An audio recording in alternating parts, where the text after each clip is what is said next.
ओम अज्ञानतिमिरन्धस्य ज्ञानाञ्जनशलाकया चक्षुरुन्मीलितं येन तस्मै श्रीगुरवे नमः। नमो ओं विष्णुपादाय कृष्णपृष्ठाय भूतले श्रीमते भक्तिवेदान्तस्वामिनिति नामिने।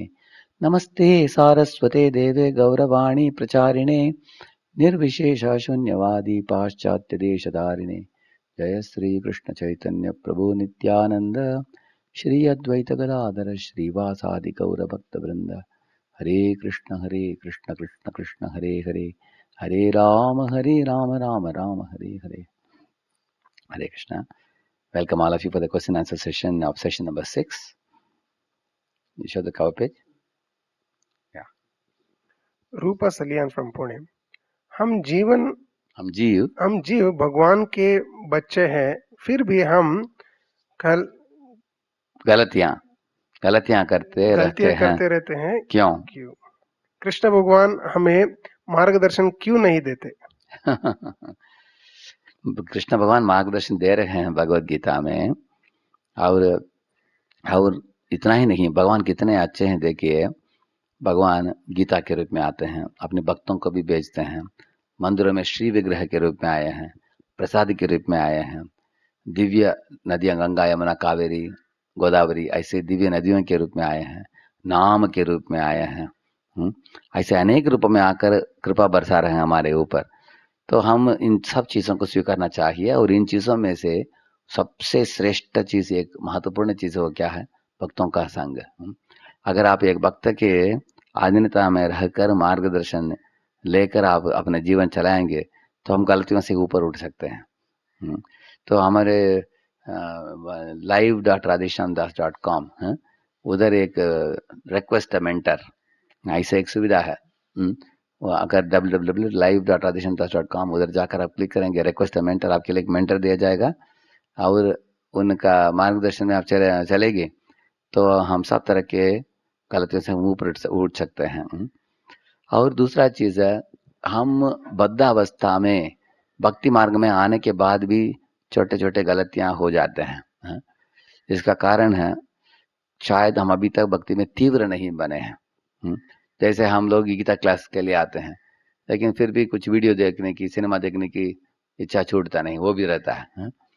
तो कभी अच्छा भक्ति में जुड़ते हैं, कभी गलत कर्म करते हैं। इसलिए हमें क्या करना चाहिए? हम भक्ति में तीव्रता को बढ़ा देना चाहिए और गंभीरता से हम सुबह जल्दी उठे, नहा धोकर और ज्यादा माला बढ़ाए और गीता भागवत पढ़े, अच्छे भक्तों का संग करे और बुरे संग से दूर रहे। इस तरह हम गलतियां करना छोड़ देंगे धीरे धीरे। Yes. What is the meaning of Govinda? Shashi Bala Malik Delhi से पूछ रहे हैं।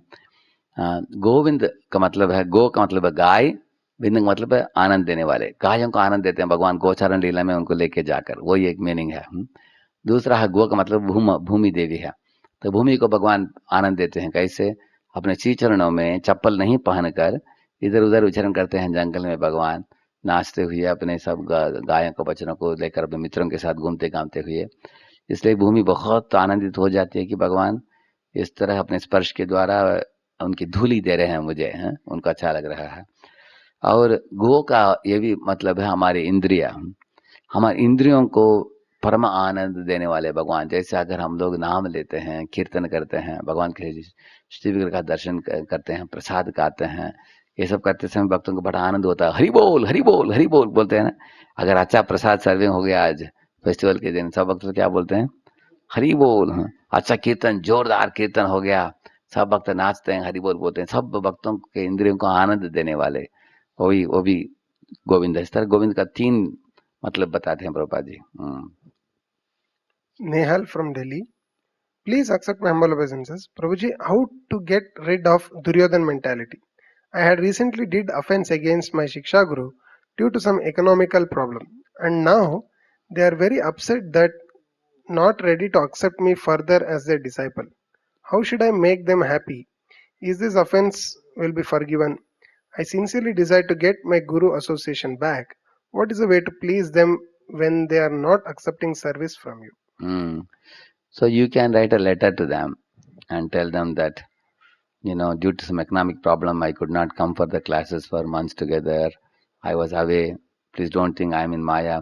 Now I am interested to again become a serious devotee. Please accept me in your group. Now I will be very regularly coming every week. So actually, Vaishnavas are generally compassionate. If you write a humble letter like this, they are likely to accept. And if they still don't respond, then you can write another letter asking, please, if you can kindly mention to me what mistakes have I committed due to which you have closed your doors for me. Krishna never closes the doors of Vaikuntha for anybody.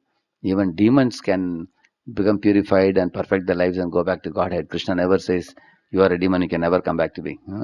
So Lord's doors are always open. Why are your doors not open for me? Please tell me, what do you want me to rectify? I will rectify that and then I'll come back. Please accept me. Like that, if you write to them, they may accept. But even after writing like that, second time, still they are not responding. They are just keeping mum. Then you can look for another Shiksha Guru and go and tell them, this is what happened with the previous one. I'm very sorry, if you can kindly accept me in your group. There are a lot of devotees. So accept another devotee and then you can flourish in their guidance. Yeah. Satyam from Kanpur. It's so difficult to just love the Lord without asking anything because we are mostly so troubled in so many different forms of material life that we naturally cry out to the Lord to help us overcome the difficulties for us as well as for our dear ones. Yeah. Okay, even Gajendra cried out for help in the beginning. Even Draupadi cried out for help also. But crying out for help when there is a life and death situation, that is not considered wrong. But asking for, give me this, give me that, give me a foreign chance, give me a bigger job, fatter salary, bigger car, they are considered ridiculous because God knows what is best for us. He'll give us. But even otherwise, I would suggest Satyam not to worry. You are rightly situated. You are a devotee. And if you continue practicing devotion service, attraction, affection for the Lord will intensify, and then a stage will come when we will be more attracted to exchanging love with Him rather than keep demanding things from Him. Yeah. Piyush Kumar. Can an ordinary devotee see Lord Krishna? I want to see him, that's why I'm asking you, Prabhuji. I'm doing 4 malas japa every day. Yeah. So you're doing 4 mala. Now continue chanting. Gradually you'll come to 16 rounds and continue chanting and follow the 4 regulative principles. Then you are in Bhajana Kriya stage. Then eventually Anartha Nivritti will increase.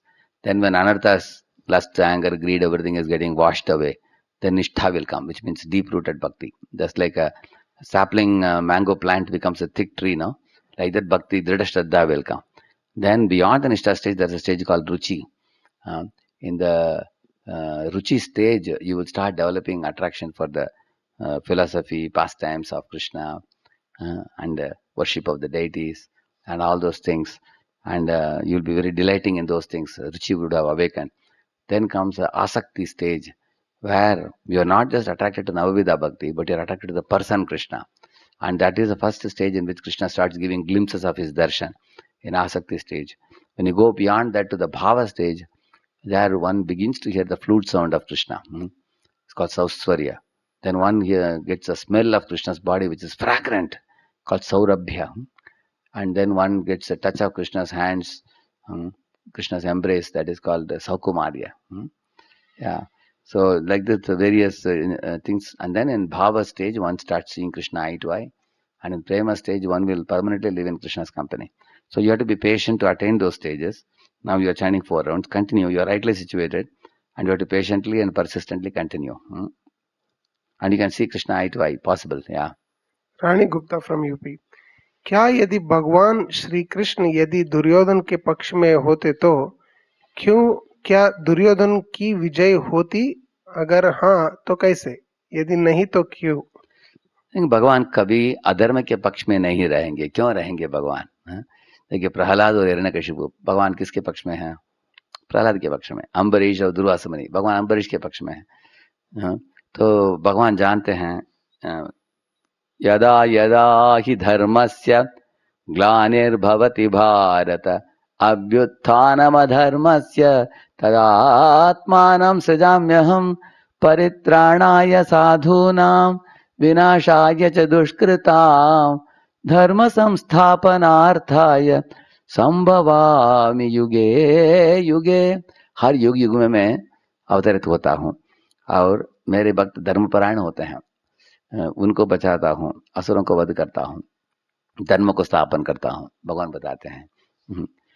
तो इस तरह का प्रश्न कभी कभी लोग पूछते हैं, क्योंकि वो क्या सोचते हैं, लोग इस दुनिया में कूटनाटी करने वाले लोग, धोखाबाजी करने वाले लोग, कभी कभी लगता है कि उनके पास बहुत पैसा चला जाता है और बाकी मासूम लोगों को, बोले वाले लोगों को वो लोग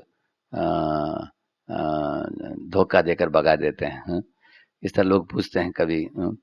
तो लेकिन एक बात तो सत्य बात है, अगर कोई भगवान के पथ को पकड़कर चलता हो कोई व्यक्ति, सही समय पर भगवान उसको बचाएंगे।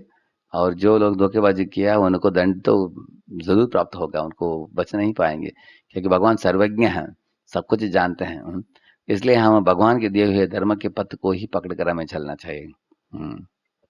अंबिका क्षीर सागर, क्या पूर्ण ब्रह्म निर्गुण निराकार है या सगुण सरकार है? Please explain. एक्चुअली भगवान साकार है, भगवान का सुंदर स्वरूप है, ये शास्त्र में बताया गया है।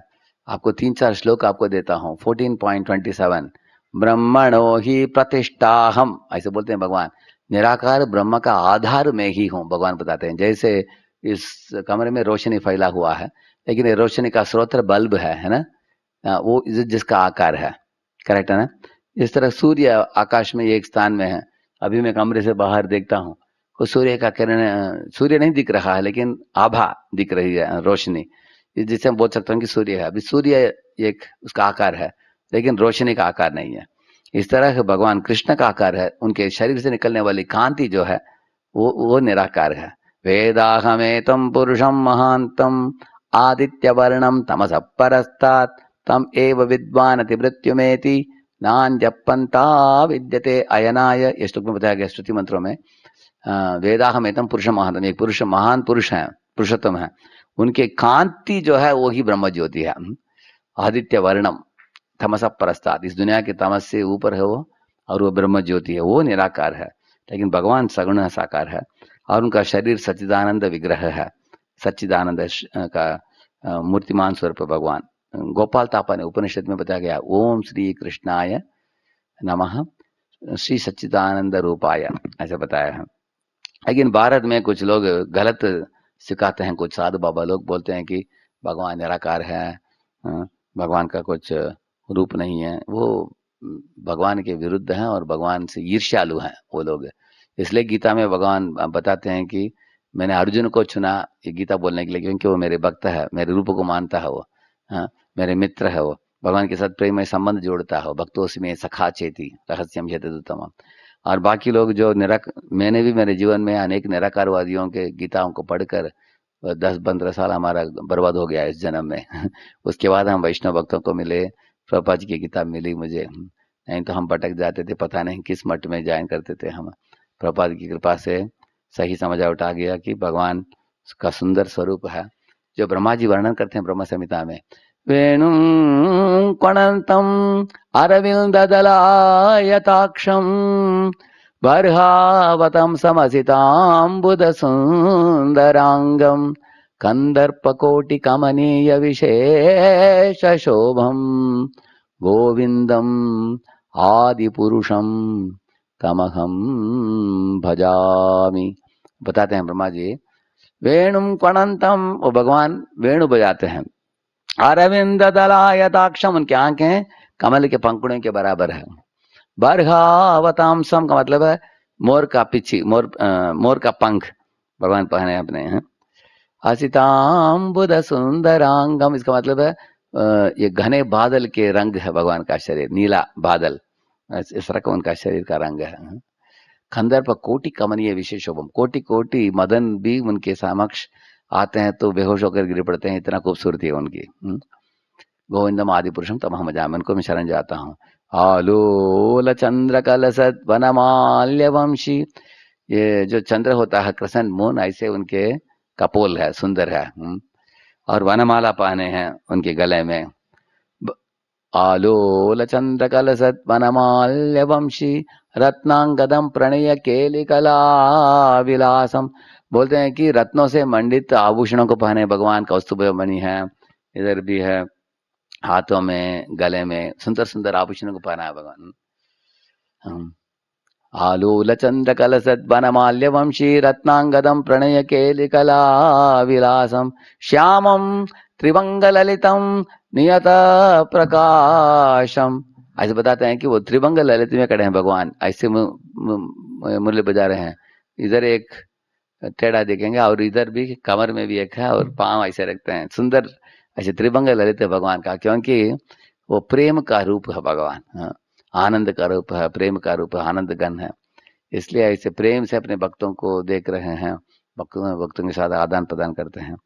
और हालांकि परम सत्य है, भगवान है वृंदावन में, भगवत्ता को जमाते नहीं किसी के ऊपर, किसी का मित्र बनते हैं, किसी के पुत्र बनते हैं, किसी इस तरह वो लीलाएं करते हैं। ऐसे सुंदर ब्रजेंद्र नंदन वृंदावन में रहने वाले कृष्ण जो है वही पर ब्रह्म है, साक्षात भगवान है। उनके समान, उनके बढ़कर कोई नहीं है। मत्त परतरम न अन्यत, भगवान बोलते हैं मेरे से ऊपर कुछ सत्य नहीं है। हाँ? मधुसूदन सरस्वती बताते हैं कृष्णात परम किमपि तत्वम अहम न जाने, कृष्ण से बढ़कर दूसरा कुछ तत्व मैंने सुना ही नहीं, है ही नहीं, ऐसे बताते हैं। शंकराचार्य ने भी विष्णु सहस्त्रनाम स्तोत्र में लिखा कि कृष्ण ये ब्रह्म ज्योति परतत्व है, लेकिन भगवान श्री कृष्ण परात्पर तत्व है, ब्रह्म के भी स्त्रोत्र वही है, ऐसे बताते हैं। तो Brahman is a attribute of Krishna, whereas Krishna is the personality of Godhead, ऐसे बताया गया है। तो हमने इस सेशन का प्रश्नोत्तर पूरा कर दिया। आप लोग लगातार इन सेशंस में आते जाइए और इस तरह का प्रश्न भेजते जाइए, और भगवान की कृपा से हम लोग 108 सत्रों को हम पूरा करेंगे। और आपके मित्रों को, कलीग्स को भी बताइए इन सेशंस के बारे में। मैं आधा आधा घंटा बोल रहा हूँ क्योंकि आजकल के ज़माने में लोगों के पास समय नहीं है, सब भाग दौड़ में हैं, इसलिए हम छोटे छोटे सेशंस कर रहे हैं। और अगर आपके पास भगवद गीता यथारूप नहीं हो तो आप एक मेल लिखिए voicemedia.pune@gmail.com, उधर लिखेंगे, आपको ये आ जाएगा, आपको भगवद गीता हम भेज सकते हैं आपको पोस्ट में। और प्रभुपाद जी की भगवद गीता को ही पढ़िए, बहुत सरल भाषा में अच्छे तरीके से प्रभुपाद समझ आते हैं उसमें। हरे कृष्णा। श्री प्रभुपाद की